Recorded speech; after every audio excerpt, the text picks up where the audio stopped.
Lucas capítulo 5, do verso 33 ao 38. Eu vou ler na Nova Almeida atualizada. E o texto sagrado diz assim: então eles disseram a Jesus: os discípulos de João frequentemente jejuam e fazem orações, e os discípulos dos fariseus fazem o mesmo, mas os seus discípulos comem e bebem.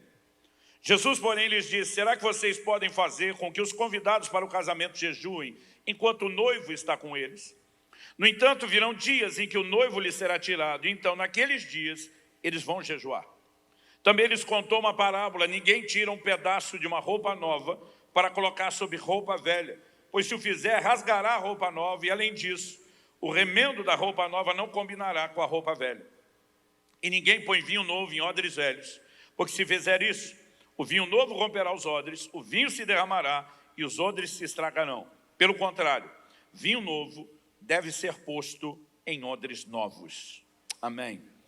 Eu quero tomar esse texto tanto como ponto de partida, como trilho do que eu quero compartilhar com vocês hoje. E o tema da minha mensagem é a importância do jejum. O jejum era uma prática comum para os judeus e os santos do Antigo Testamento. E as pessoas abordam Nosso Senhor com o seguinte comentário: os discípulos de João, uma referência a João Batista, jejuam e oram frequentemente.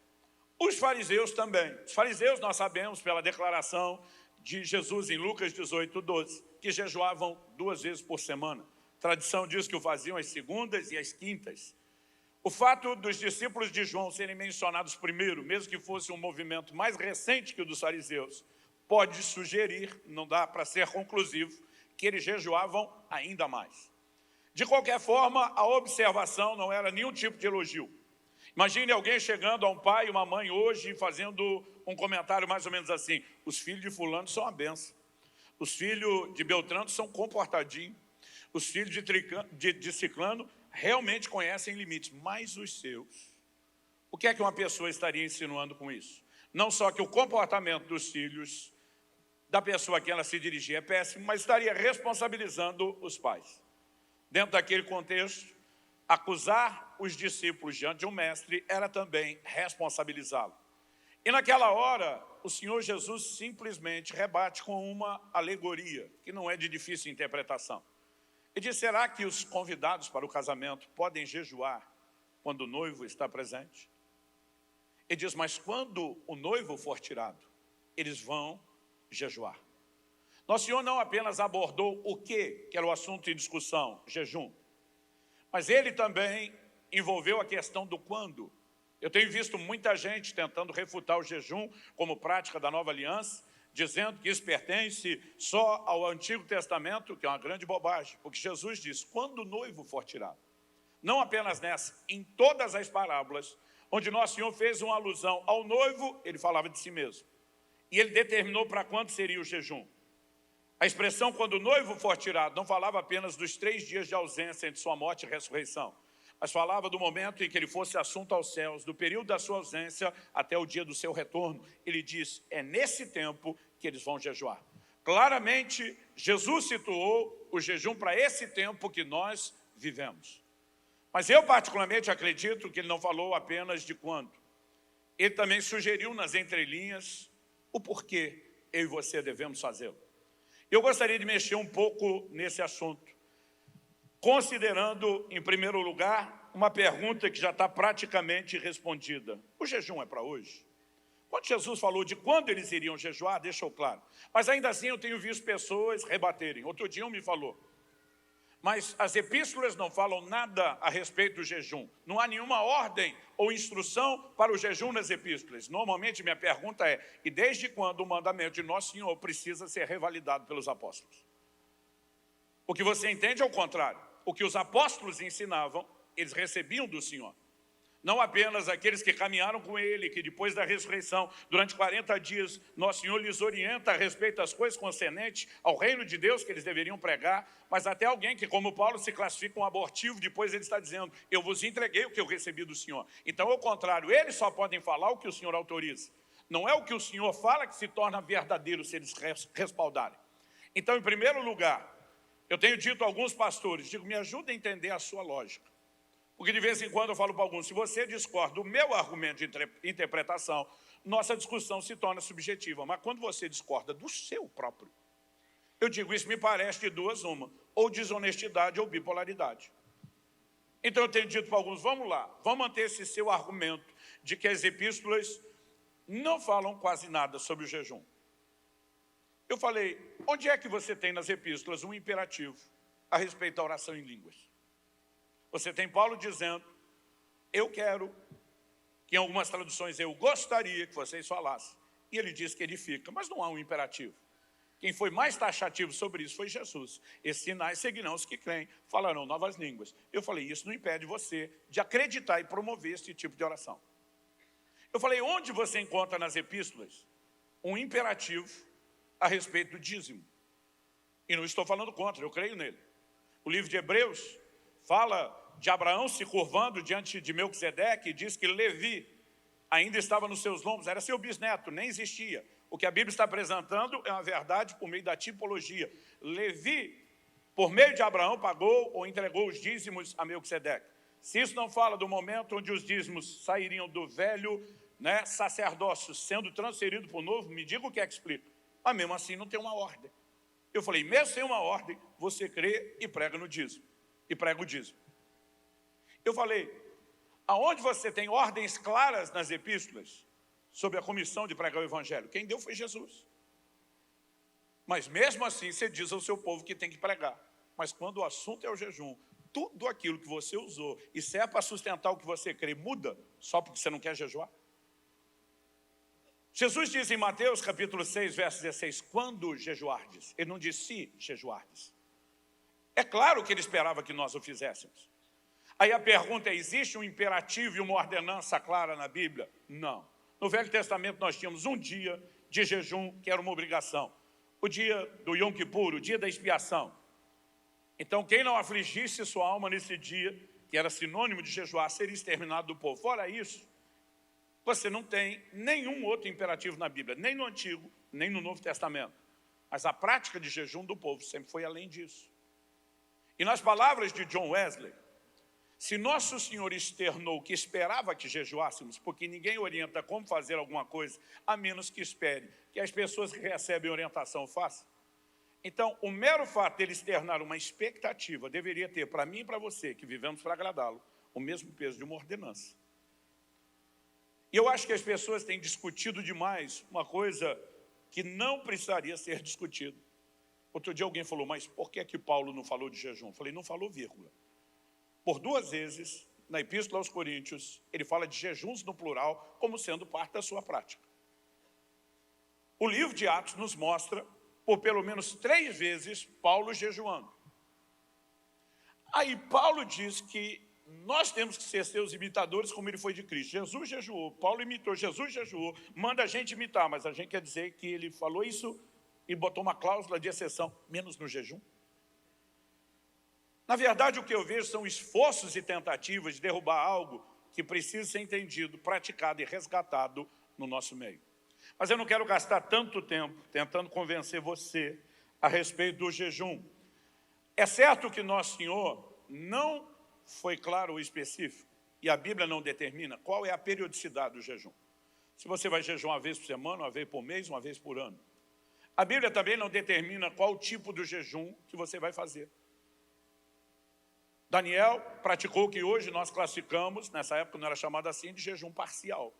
Durante 3 semanas inteiras ele não come carne, A Bíblia diz que ele não bebeu vinho e que ele não comeu manjar desejável, especialmente para as mulheres de hoje, leia-se chocolate. Mas ele não parou de comer tudo, então ele se absteve de algumas coisas. João Batista, que promovia intensamente o jejum entre os seus seguidores, vivia um estilo de vida jejuado e de jejum parcial, se alimentava de mel e gafanhotos. Então nós chamamos isso de jejum parcial. Agora, qual foi o jejum que Jesus praticou? A Bíblia diz em Lucas 4:2, que ele jejuou durante 40 dias e 40 noites. E a Bíblia diz, durante os quais não comeu e ao fim dos quais teve fome. Ou seja, a Bíblia não diz que ele não bebeu e não diz que ele teve sede, mas diz que ele não comeu e que ele teve fome. Nós chamamos isso de jejum normal. Jejum normal, aliás, a palavra jejum, gente, ela é uma composição de duas palavras no grego, que começa com um prefixo de negação, que é o ne, e junta a palavra estio, que diz respeito à comida, que significa não comer. Hoje em dia os crentes jejuam quase tudo, menos o principal. Estou de jejum de rede social, não estou dizendo que não deveria. Mas essas coisas, as outras abstinências, elas deveriam ser um complemento, uma extensão, e não a substituição do jejum de comida. Então, vou partir do pressuposto que você entendeu que estamos falando aqui, em essência, de abstinência de alimentos. Então, Nosso Senhor, durante 40 dias não comeu, ao fim dos quais a Bíblia diz que teve fome. Essa fome, meu amigo, não é o que você sente quando pula uma refeição. Esse desconforto que você tem quando pula uma ou duas refeições, é porque algo está mudando dentro de você. Nossa energia basicamente vem da glicose, que basicamente vem do carboidrato que você come. Quando deixou de entrar, seu organismo tem que arrumar energia, e normalmente ele vai buscar glicogênio armazenado no músculo e principalmente no fígado. Quando essa fonte esgota, ele vira uma outra chave e entra em cetose. Já ouviu falar da dieta cetogênica? As pessoas deixam de comer carboidrato e o organismo migra para buscar energia nas reservas de gordura. Ou seja, durante 40 dias, Nosso Senhor viveu das reservas de gordura. Jejum prolongado não é tão assustador quanto alguns acham. Você troca um alimento externo por um interno. Mas durante 40 dias, aquele estoque durou e no final deles acabou. O que me faz acreditar que Nosso Senhor era assim, fit, sarado. Gente, a dieta do Mediterrâneo até hoje é considerada das mais saudáveis. Eles não comiam processados e industrializados, não tinha poluição. Andavam muito. Quando Pedro vai de Jope a Cesareia, em 2 dias, gente, você sabe qual é a distância? 60 quilômetros. Ele andou 30 quilômetros por dia. Então isso tudo me faz acreditar que, e até porque, por Jesus ter tido fome com 40, eu já fiz 3 desses jejuns de 40, eu nunca tive fome. Ou seja, aqui tem reserva, meu amigo. Nosso Senhor tinha que ter bem menos. Mas o jejum, na minha opinião, mais difícil, mais hard ou punk, como diz a moçada lá da igreja, é o jejum total. A Bíblia diz que durante 3 dias na conversão, Paulo não comeu nem bebeu. Esse foi o jejum que Esther convocou. Esse foi o jejum que o rei dos ninivitas proclamou quando ouviu a mensagem de juízo de Jonas, na hora, em que ele pregava arrependimento. Então, a Bíblia tem tipos de jejuns diferentes. Normalmente esse último não passa de 3 dias. Com 5 dias, sem água, seu corpo já pode começar a entrar em colapso. Então, a menos em circunstâncias como a de Moisés, a Bíblia diz 40 dias sem comer nem beber, mas ele estava imerso na nuvem, na glória, na presença de Deus. Nós classificamos isso de sobrenatural. A menos circunstâncias como essa, não se aventure a esse tipo de jejum sem água. Mas a Bíblia não define o tipo de jejum e nem a duração. Na Bíblia tem jejuns de uma parte do dia, de um dia inteiro. E quando falamos de mais dias, os prazos você vê na Bíblia 3, 7, 14, 21 e 40 dias. Honestamente, Jesus não falou nada sobre a duração, a periodicidade nem o tipo. Então, a menos que você tenha uma direção do Espírito Santo, você tem liberdade de escolher. O que me leva a ensinar o povo da nossa igreja a sempre dizer, meu jejum, minhas regras. Por que a gente fala isso? Porque sempre tem um fariseu querendo dar pitaco no jejum dos outros. Não, impressionante. Outro dia, 2 estavam discutindo se no jejum de Daniel podia ou não podia batata frita. Aí um dizia legumes, outro dizia, mas é manjar desejável. Eu falei, gente, o de Daniel era de Daniel, o seu é seu. Você que decida se vai ter ou não vai ter. Eu, particularmente, acho que não deveria. Mas cada um decide o seu jejum. Meu primeiro jejum, eu jejuei uma refeição, eu tinha 15 anos de idade. Pulei o almoço. Não só eu, um grupo de amigos que jejuamos e oramos juntos. Mas além de pular só o almoço, a gente com medo de desmaiar, encheu o bucho de refrigerante. A gente não sabia como funcionava, alguém perguntou, não morre? Não. Falou, pelo amor de Deus, gente, uma refeição só. Aí eu pergunto, mas não desmaia? Aí alguém diz, aí já não sei. Aí a gente com medo. Agora, um adolescente pular uma refeição é quase um jejum normal de um adulto, gente. E durante aquele tempo nós oramos por um amigo, que ele era o único do grupo da patota que não tinha sido batizado no Espírito Santo. Ele estava achando que Deus amava todo mundo, menos ele. Ele estava por um fio de desanimar de vez e desviar. E a gente decidiu, vamos deixar de comer, vamos ficar orando na hora do almoço, para Deus pegar esse cara hoje à noite. A gente estava numa conferência de avivamento. Mas alguém soube que a gente tinha pulado só o almoço e ainda tomado refrigerante e esculhambou a gente. Eu fiquei mal. Falei para Deus, desculpa aí, foi mal, não sabia. Achei que estava fazendo certo. Ninguém me explicou como jejuar. Eu já estava até arrependido do jejum. Mas à noite, quando aquele nosso amigo foi finalmente batizado no Espírito Santo, ninguém convencia aquela molecada que aquele negócio não tinha funcionado. E foi o que despertou meu interesse. Aí eu comecei a descobrir de gente que pulava 2 refeições, de gente que jejuava um dia inteiro. Daqui a pouco descobri de gente que jejuava 2, 3. E minha pergunta era sempre a mesma, não morre não?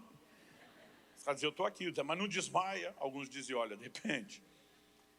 E à medida que fui aprendendo e crescendo nessa prática, algo importante, no início desse ano, Deus me fez mapear eventos, rompimentos, situações da minha vida inteira, do meu ministério, de coisas da minha família, a grande maioria deles ligados a períodos de jejum. Eu creio que Deus quer resgatar a cultura do jejum.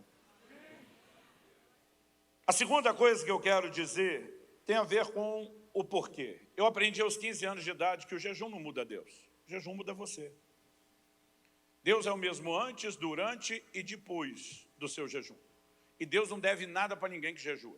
O jejum não é uma moeda de troca, de barganho, uma obra meritória. Davi jejuou 7 dias prostrado, com a cara no chão, para que a criança que foi gerada daquela relação pecaminosa com Batseba não morresse. Uma palavra de juízo já tinha sido liberada. E Deus passou os 7 dias olhando para Davi lá do céu, dizendo, vai morrer, vai morrer, vai morrer, e morreu. Porque o jejum, assim como a oração, não funciona contrário à vontade de Deus. Ele não coage Deus a nada. Ele não faz Deus mudar de ideia. Mas ele tem um poder tremendo para mudar a sua condição e a sua estrutura. Então, nos versos 36, 37 e 38, ao meu entender, Jesus fala disso. O texto diz, também lhes contou uma parábola, depois de assegurar que eles iriam jejuar. Nos 3 evangelhos sinóticos, Mateus, Marcos e Lucas, essa parábola ou essa alegoria, ou as duas que vêm na verdade, estão relacionadas à mesma discussão de jejum. Ou seja, pelas leis de hermenêutica, não tem como você relacionar o que Jesus propôs a qualquer outro assunto que não seja o jejum. Ele pode até ser mais abrangente do que só o jejum, mas não dá para excluir o jejum disso. Então, no verso 36, Jesus faz a seguinte declaração, ninguém tira um pedaço de uma roupa nova para colocar sobre roupa velha, pois se o fizer, rasgará a roupa nova, e além disso, o remendo da roupa nova não combinará com a roupa velha. Vamos tentar pensar um pouquinho com a mentalidade, com a lente cultural daquela época. Eu sei que muita gente hoje, um pouco mais as mulheres do que os homens, chutaria que está 65% as mulheres, 35% os homens, sem mania de olhar no guarda-roupa e dizer, tenho nada para vestir hoje. Mas eu quero te dizer que nem Salomão, em toda a sua glória, teve um guarda-roupa como o seu. A gente não para pensar nisso. Gente, roupa hoje se tornou um objeto acessível. Eu não vou dizer quase descartável, mas se você não faz questão de usar nada de marca, com a indústria têxtil, a coisa ficou muito fácil. Aquele povo de antigamente viajava sem mala. Você tem uma noção do que é isso? Jesus disse para os discípulos, não leve uma segunda túnica, ou seja, viaje com a roupa do corpo. Foi o que os gibeonitas, quando procuraram Josué para dar o golpe de que vieram de longe, a linguagem que eles usaram, e colou porque era comum. Disseram, essas roupas, quando nós saímos, eram novas. Olha o estado que estão. O povo dormia no chão, né? No relento, ao longo da viagem, não tinha hotel, não tinha loja de conveniência, tomava banho de rio, né? A roupa secava no corpo. Então, a maioria não se vestia muito bem. Jesus diz, os que se vestem bem estão nos palácios. E eles não tinham muita opção. Agora, imagina alguém que, como a maioria está com a roupa rota, rasgada, remendada, e alguém oferece uma roupa nova. O que a lógica, não precisa de muita inteligência ou bom senso, sugere, descarta a velha, pega a nova, troca esse negócio. Agora, Jesus está dizendo, ninguém vai fazer, não é ninguém vai fazer no sentido de impossível, mas é de bom senso. Ninguém vai fazer o quê? Se alguém me oferecesse, naquele contexto, uma muda de roupa nova, eu não ia reagir dizendo, não, é muito pano, não preciso de tudo isso, só está faltando uns pedaços. Então, em vez de me dar tudo isso que você está querendo, me dê só uns recortes para eu preencher isso aqui. Jesus está dizendo, ninguém faria isso. Vai estragar a roupa nova, que é a solução oferecida, e não resolve o problema da velha. Mas se ninguém faria, por que é que ele está falando? Porque ninguém faria no natural, mas ele sabia que no espiritual a gente ia tentar isso. Tem muito crente tentando viver de remendo em vez de renovo. Deus nos ofereceu uma nova natureza, uma nova estrutura de vida. E sabe o que ele está dizendo? Que o novo não pode ser adaptado no velho. Não adianta ficar tentando pegar pedaço do novo para arrumar o velho. No reino de Deus a gente descarta o velho e recebe o novo. A Bíblia diz que a gente tem que se despir do velho homem e se revestir do novo. Essa visão da troca de roupa, aliás, roupa fala da condição do homem diante de Deus. Então isso nos ensina algo. A parábola que vem na sequência, ela tem a mesma ideia, de que o novo de Deus não se adapta no velho. Jesus diz no verso 37, e ninguém, de novo, quando ele diz ninguém faz, não é impossibilidade, mas é bom senso. Ninguém põe vinho novo em odres velhos, porque se fizer isso, o vinho novo romperá os odres, o vinho se derramará e os odres se estragarão. Pelo contrário, vinho novo deve ser posto em odres novos. O Velho Testamento tinha uma distinção entre mosto e vinho. O mosto era a bebida não fermentada, o suco da uva ou baixa fermentação. E o vinho era aquela que naturalmente tinha fermentado, portanto tinha um teor alcoólico maior. No grego eles não tinham a distinção das duas palavras. Então eles só falavam vinho. O suco da uva era chamado vinho. Mas se não fermentou, novo. Se fermentou, velho. Aí o que é que Jesus está dizendo? Por que é que eles estão falando aqui do odre? O odre era uma bolsa de couro, um cantil feito com couro do animal. Em toda a Bíblia você vai achar uma vez um odre contendo água. Uma vez um odre contendo leite. Todas as outras vezes o odre está relacionado ao vinho. Por quê? Porque a água você pode botar numa talha de pedra, né? Num vaso de barro, não faz diferença. Mas, quando falamos do vinho novo, que iria fermentar, se você consegue restringir a exposição dele a uma quantidade limitada de oxigênio, o que eles faziam dentro da bolsa, quando amarrava e lacrava, você consegue controlar a fermentação. Então, essa é a razão pela qual ele passou a ser usado principalmente em relação ao vinho novo. Agora, botava o vinho novo, começava a fermentar, a bolsa ia pegar pressão. Se o couro fosse velho, ressecado, não suportava a pressão. Arrebentava, estourava. É mais ou menos que você pegar uma garrafa PET, toda amassada, quebradiça, de Coca-Cola e encher de mentos dentro. A hora de pegar aquela pressão, a gente quando era garoto botava cal na água para ver essas coisas, para ver se explodia. Aquilo vai pegar a pressão e se o couro fosse ressecado, não suportava. De novo, o que é que Jesus está falando? O vinho novo é obra nova de Deus. E o novo de Deus não pode ser adaptado numa estrutura velha de vida. Vai dar ruim. Agora, qual a relação disso com o jejum? Honestamente, eu vou te dar algumas sugestões do que eu enxergo. Duvido que eu consiga enxergar tudo. Mas antes da gente tentar imaginar a possibilidade de enxergar tudo, eu e você precisamos reconhecer que a gente não precisa entender tudo. A gente tem essa mania de, se eu entender, eu pratico. Deus não mandou você entender, Ele mandou você obedecer. E se você precisa entender tudo para decidir se obedece, você está dizendo que Ele não é confiável. Jesus diz em Marcos, no capítulo 4, no verso 26, que o reino de Deus é semelhante a um homem que planta uma semente e ela brota sem ele saber como. A semente não brota porque você entende de germinação. Ela brota se você planta. Então não importa se quem plantou a semente foi alguém como eu e você, leigo, que não sabe muita coisa de germinação, ou se foi um engenheiro agrônomo com os mais altos níveis de especialização de germinação. A semente vai brotar porque foi plantada. Aliás, alguém como eu que não conhece e planta, vai ver ela brotar. Alguém como engenheiro que conhece e não planta, não vai ver ela brotar. O que faz o jejum funcionar na sua vida não é se você entende, é se você pratica. Então tem muita coisa que os crentes estão querendo entender, mas não estão fazendo. Mas alguns desses entendimentos que Deus nos propõe, eu creio que tem o propósito de nos estimular. Então, parte dessa razão, eu diria para você, que eu acredito que nós podemos tentar explicar. Um dos cernes da obra da santificação tem a ver com o que nós chamamos de mortificação da carne. Aprendi aos 15 anos de idade, ouvindo a irmã Valnice Milhomens. Ela dizia, a carne não converte, tem que ir para a cruz. Quem já descobriu que ela não converte? E não adianta pedir com gentileza, dona carne, por favor, se comporte. Ela não vai te obedecer. Por isso que Paulo dizia, eu esmurro meu corpo, eu reduzo a escravidão, para que depois de ter pregado não venha a ser desqualificado. Domínio próprio é um ato de violência contra a carne. E a Bíblia fala de mortificação. Paulo diz, rogo-vos que apresenteis os vossos corpos como um sacrifício vivo. Sacrifício vivo, gente, é um paradoxo, uma aparente contradição. Porque o verbo sacrificar é matar. Vamos sacrificar o cordeiro, o que eles faziam? Matavam o cordeiro. Agora, como que o sacrifício é vivo? Mata ou não mata? Paulo está dizendo mata, mas não mata literal o seu corpo. Então o que é que eu mato, Paulo? Colossenses 3,5.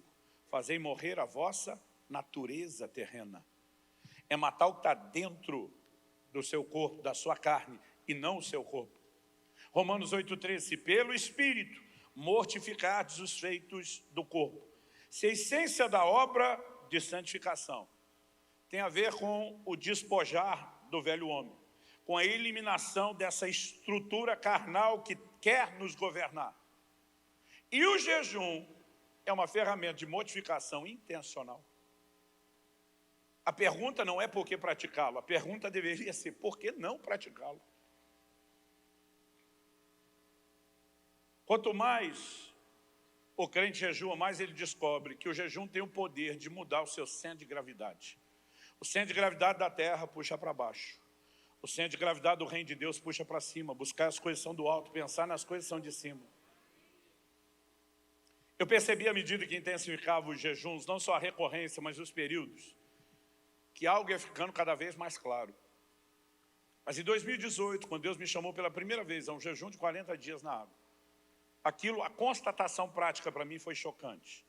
Eu entrei numa crise sem precedentes. Qual era a crise? Meu temperamento é colérico. Para quem não sabe o que é, explico. Barraqueiro por natureza. Quase todo dia que eu acordo, eu tenho que falar para mim mesmo, você é crente e é pastor, se comporte. Eu brinco, eu ainda estou na cama, eu viro para o lado, o Espírito Santo já está do meu lado, me marcando, sussurrando. Fruto do Espírito é amor, mansidão, domínio próprio. Às vezes viro a cara para ele, dou de cara com a minha mulher, e ela me diz, seja mais doce, meu amor. Mas durante 40 dias, nada e ninguém me irritava. Nada e ninguém. Eu não me lembro de um período tão longo. Uma paz interior. Quem conhece minha esposa sabe que ela é um doce de pessoa, mas nem que ela aguentava, ela tirava onda comigo durante o jejum. Ela parava na minha frente e dizia, quem é você? Quem está aí? O que você fez com meu marido? Que homem manso é esse que eu não reconheço? Ela dizia, amor, você está bem? Eu dizia, impressionantemente bem. Ninguém me irrita, nem você, eu falava para ela. E pastor, por que a crise? Não foi bom? Foi extraordinário. A crise é que acabou com a minha desculpa. A vida inteira eu dizia, o temperamento. O temperamento não mudou enquanto eu jejuava. Aliás, a parte boa de liderança do colérico estava lá, purificado pela oração. Era a parte ruim, que é a carnalidade que estava sendo mortificada. Gente, quem jejua, o coração fica blindado contra a ofensa. Quem jejua, principalmente com frequência, recorrência ou mesmo prolongados, entende melhor o que eu vou dizer, as coisas materiais perdem absurdo e inexplicavelmente o seu valor, porque o centro de gravidade muda. Então o que é que Jesus está dizendo? Outro dia alguém falou, pastor, então o senhor está querendo dizer que o jejum renova o corpo? Não, querido, a renovação do corpo é a glorificação quando Jesus completar essa obra. Hoje ele não é renovado, ele tem que ser mortificado. E eu acredito que de alguma forma, Jesus não está falando de renovar o odre. Ele está dizendo simplesmente, não aproveite a estrutura da velha natureza, da velha vida, para adaptar as coisas de Deus aqui. Use e adeque isso à nova natureza e à nova estrutura. Então, não é você trocar ou renovar o corpo, é você dizer, essa natureza não me governa e eu sujeito meu corpo a essa outra natureza. E sabe, quando você começa a olhar o que está por trás da declaração de Jesus, do porquê jejuar, é fantástico, é extraordinário. Mas, em poucas palavras, eu quero te encorajar a respeito de algo que eu creio que está por vir. E eu quero chamar a sua atenção para um cenário que eu definiria como profético. Jesus disse que o que determinaria o tempo em que seus discípulos iriam jejuar era a ausência do noivo. Mas, normalmente, a gente pensa na ausência só do começo, do momento que ele foi começar a jejuar. Mas a ausência determina também o fim do jejum. Até porque quando ele voltar, teremos bodas. Ele disse, não cearei convosco até que eu faça de novo aquele dia no reino do meu Pai. A Bíblia diz que ele mesmo nos servirá à mesa. E eu e você precisamos pensar no peso e na importância do jejum, no que diz respeito à preparação do regresso de Nosso Senhor. Então, o assunto é extenso e eu preciso resumi-lo, então você tem que me ouvir bem rápido. Deixa eu chamar sua atenção para algo. Atos capítulo 3, de 19 a 21. O apóstolo Pedro pregando e diz: arrependei-vos e convertei-vos, para que venham da parte do Senhor os tempos de refrigério. Envie ele o Cristo. O que significa envie ele o Cristo? Não é a primeira vinda. Ele está pregando de um Jesus que já veio, já morreu, já ressuscitou. Envie ele o Cristo é a segunda vinda.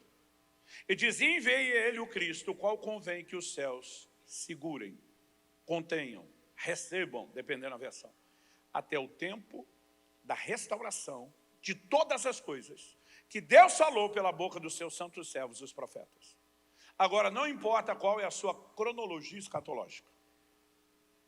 Uma coisa não dá para negar: Jesus não vem sem que primeiro aconteça a restauração daquilo que foi dito pela boca dos seus profetas. Agora, observe que ele não está dizendo só o cumprimento, ele está dizendo a restauração. Isso diminui a quantidade de profecias em jogo.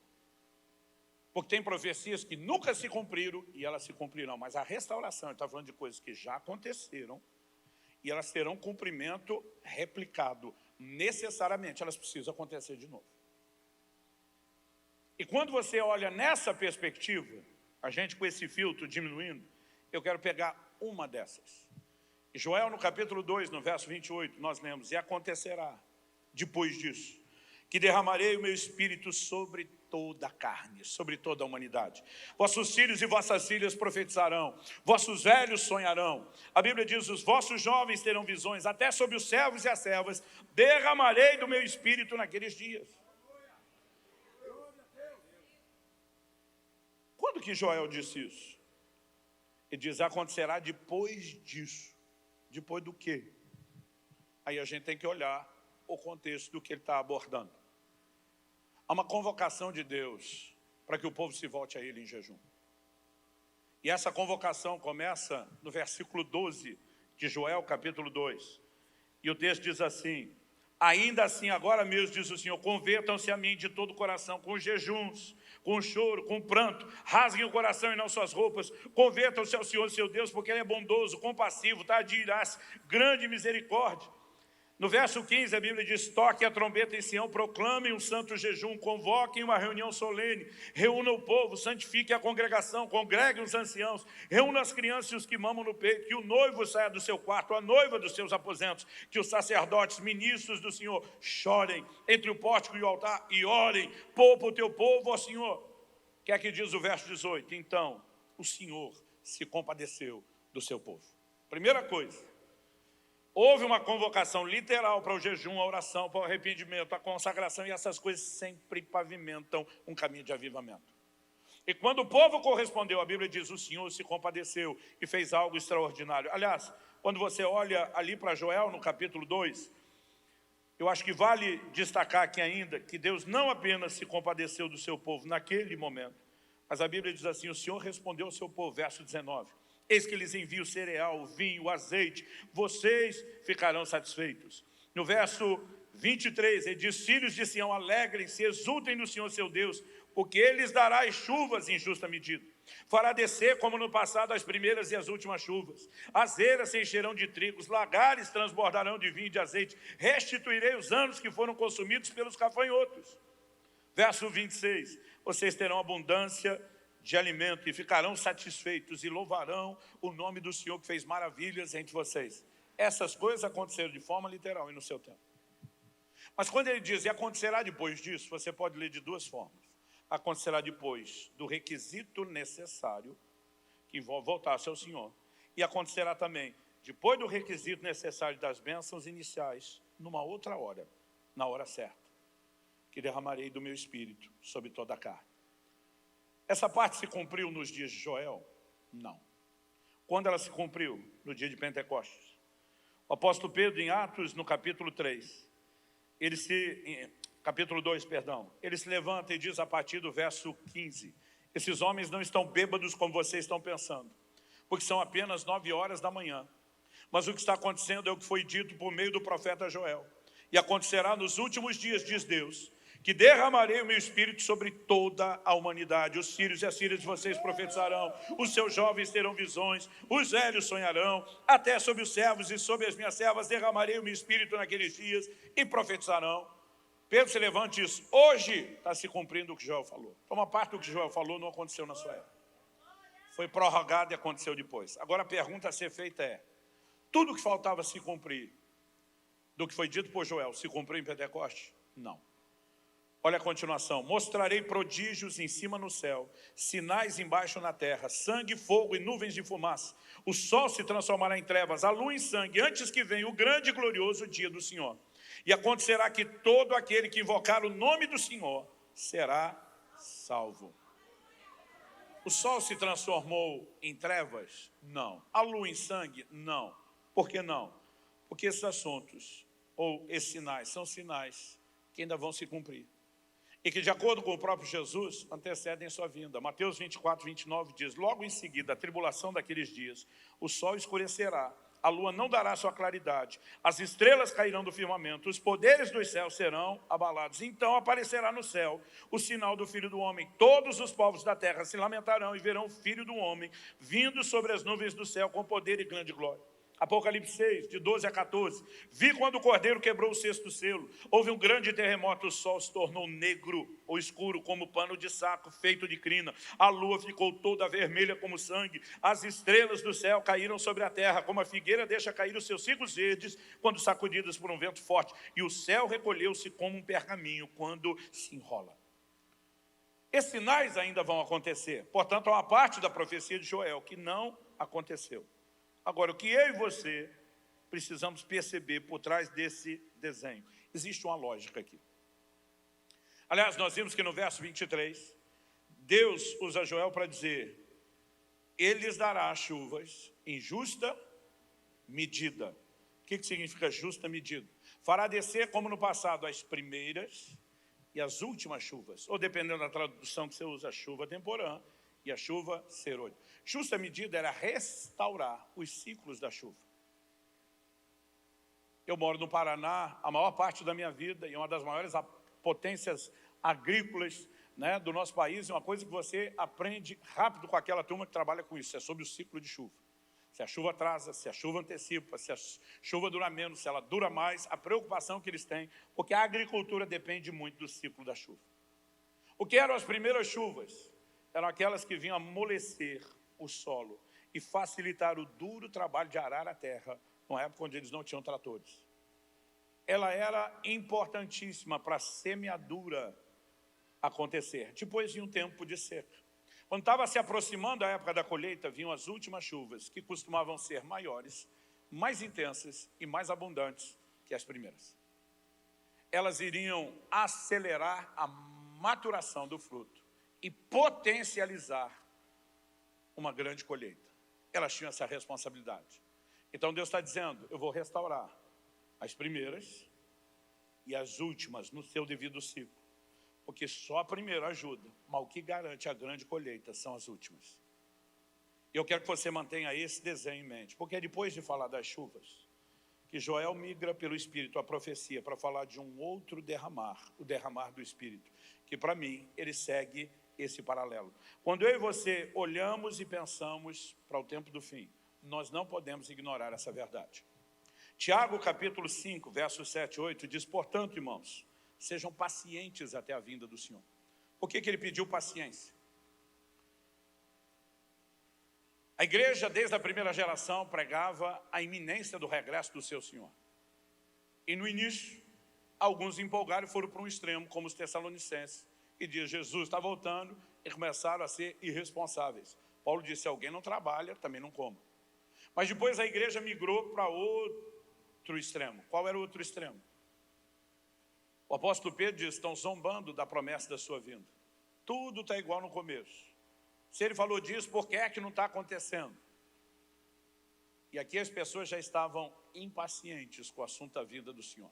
Então o Tiago está passando a régua dizendo, sejam pacientes. Aí ele dá um exemplo de paciência. Qual é o exemplo? Eis que o lavrador aguarda com paciência o precioso fruto da terra, até receber as primeiras e as últimas chuvas. Sejam também vocês pacientes e fortaleçam seu coração, pois a vinda do Senhor está próxima. Ele usa um exemplo de paciência que todo mundo conhece. E ele usa esse exemplo para estimular a paciência dos crentes. Mas qual é o exemplo que ele usa? O lavrador aguarda com paciência o precioso fruto da terra, até que ele receba não só as primeiras, mas também as últimas chuvas. Eu quero sugerir a você uma leitura aqui. Tiago não nos deu apenas um exemplo de paciência, ele nos deu uma alegoria profética.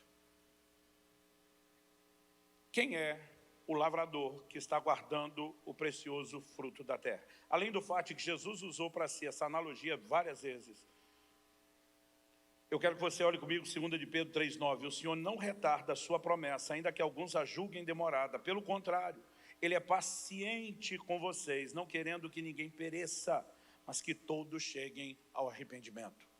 Pedro diz, Ele não está retardando a promessa da sua vinda. Ele está exercendo uma grande paciência naquilo que Ele quer muito. Por quê? Porque se Ele vem antes das últimas chuvas, Ele compromete a grande colheita. Ele quer uma grande e memorável salvação. Então preste atenção no desenho. As primeiras chuvas de Pentecostes serviram para que o Evangelho fosse semeado e espalhasse por toda a terra. Mas o maior derramar do Espírito Santo que essa terra já viu, ainda está por acontecer. As últimas chuvas vão garantir a maturação do fruto, uma grande colheita. E o lavrador está dizendo, eu preciso aguardar até que as chuvas venham. Joel está dizendo, convém que os céus o contenham, o segurem, até a restauração do que Joel falou, incluindo as chuvas. Ele não pode vir antes, porque se ele vir antes, ele não tem o resultado esperado. Agora pensa comigo, a profecia de Joel teve o cumprimento nos seus dias. É difícil falar do Joel com você na minha frente. Eu fico imaginando ele com a sua cara. A profecia do outro Joel teve cumprimento literal nos seus dias, teve um cumprimento replicado no dia de Pentecostes e terá um cumprimento replicado no tempo do fim. O que é que foi necessário para que ela se cumprisse nos primeiros dias? Entre outras coisas, Deus bate na tecla repetidamente, jejum. Mas quando está se aproximando a frase do novo cumprimento da profecia de Joel, aparece em Israel um doido de pedra, chamado João Batista, vivendo o estilo de vida jejuado, botando todos os seus discípulos para jejuar. Quando ele passa a bola, dizendo, o negócio agora não está comigo, chegou o cara, batiza e apresenta Jesus. Jesus sai dali, vai para 40 dias de jejum. O jejum está sendo restaurado. E um cenário de preparação acontece para que um novo cumprimento da profecia de Joel aconteça. Se na primeira e na segunda o jejum foi parte negociável, eu quero te perguntar, o que te faz deduzir que na última fase do cumprimento nós vamos chegar lá, sem que primeiro venha aquilo que o antecede? E acontecerá depois disso, diz o Senhor, que derramarei do meu espírito sobre toda a carne. O depois disso são as etapas também, mas envolve a preparação? Sim. Pastor Luciano, o senhor está dizendo que Jesus não vem se a gente não jejuar? Não. Estou dizendo que se a gente não jejuar, as últimas chuvas não vêm. Mas se elas não vierem, ele não volta. Então deduza o que você quiser. Eu creio que Deus vai resgatar a cultura do jejum. E eu vou usar aqui o versículo, quem tem ouvidos para ouvir, ouça o que o Espírito diz à igreja. O jejum será uma ferramenta importante, associada à intercessão para o tempo do fim, associada ao arrependimento, à santificação. E ele terá uma preparação importante, além da nossa capacidade de compreensão. Vamos ficar em pé para parecer que está acabando essa primeira. Eu gostaria que nós orássemos juntos.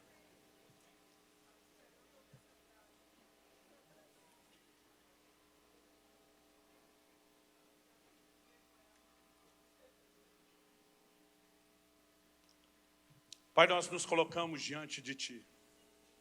Eu sei que estamos vivendo, cada um de nós, fases e etapas distintas da vida cristã, do ministério.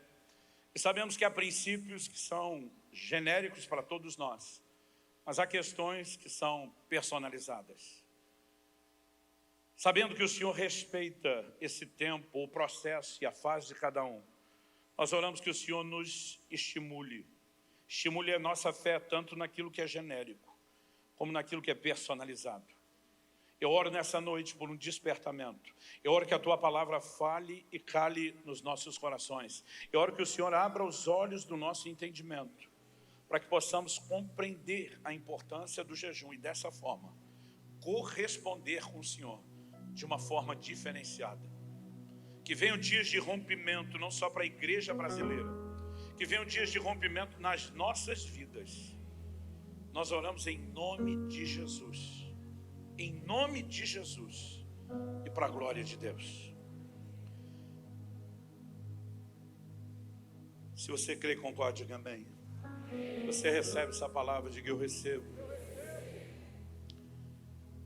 Ninguém pode impor nenhum jejum a você, mas há momentos onde a convocação profética vem. Proclamem um santo jejum. E Deus tem todo o direito de nos chamar a fazer isso. Ninguém mais tem o direito de exigir isso de você, mas Deus tem todo o direito.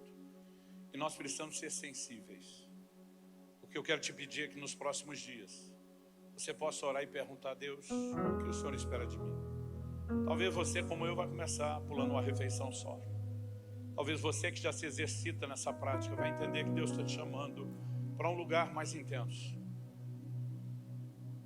Nosso país está num momento singular. Semana que vem, eu já estou começando a preparação para o novo jejum. Escrevi um livro no início desse ano, A Cultura do Jejum. Amanhã eu vou falar disso. Estou com um pouco de pressa agora, para a gente passar a próxima ministração. Escrevi o livro todo em jejum. 5 meses atrás, saí de uma experiência dessa de 40 dias. E eu acredito que eu estou indo para outro. Algo gritando no meu espírito, que é a hora de nos voltarmos ao jejum. Então, eu não posso colocar sobre você um peso que Deus não colocou.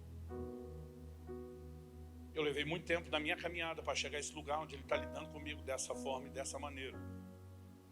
Mas ao mesmo tempo, nós não podemos achar que as coisas estão ligadas só à estação que vivemos como indivíduos. Às vezes a estação que vivemos como igreja, o coletivo. Então, qualquer que seja a orientação que Deus vai te dar, eu só vou te pedir 2 coisas. Seja sensível. Segunda, corresponda com Deus. Amém?